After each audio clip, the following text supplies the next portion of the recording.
జై తెలంగాణ. అందరికీ నమస్కారం. తెలంగాణ రాష్ట్రంలో కొనసాగుతున్నటువంటి పాలన యనుమల రేవంత్ రెడ్డి కాదు, అబద్ధాల రేవంత్ రెడ్డి. యనుమల తీసేసి అబద్ధాల రేవంత్ రెడ్డి అని పెట్టాలి. ఆయన బతుకు మొత్తం అబద్ధాలే. ఏ ఒక్క మాట మీద నిలబడ్డాడని చెప్పేసి ఆయనను ఇంకా మనం ఒక నాయకుడు, ఒక ముఖ్యమంత్రి అని నమ్మాలో అర్థం కానటువంటి పరిస్థితి.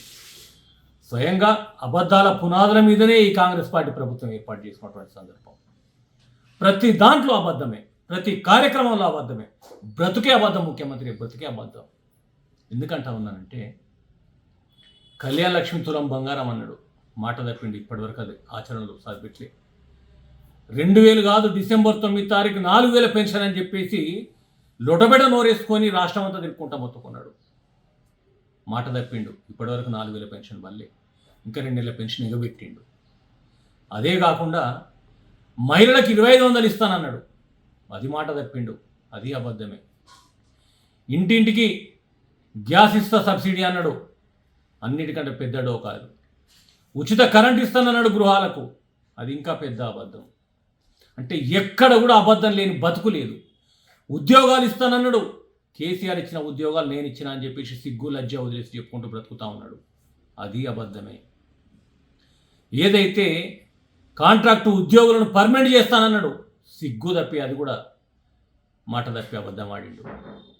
ఇవాళ ఎవరికి ఆశా వర్కర్లకు, అంగన్వాడీలకు, ఏఎన్ఎంలకు జీతాలు సమయానికి వేస్తానన్నాడు, హోంగార్డులకు, వీళ్ళందరికీ అక్కడ జీతాలు వేయకుండా మోసం చేస్తూ అబద్ధం ఆడుతూ ఉన్నాడు. ఏదైతే రైతు బంధు 15,000 ఇస్తా డిసెంబర్ 9 అన్నాడు, అది కూడా ఒక పెద్ద అబద్ధం.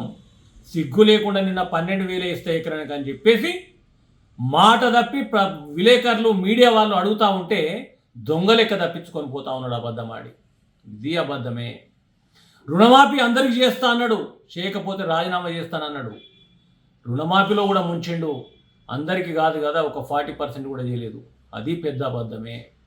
ఇప్పటి వరకు రైతు బంధు దిక్కు లేదు, కేసీఆర్ కిట్టు దిక్కు లేదు.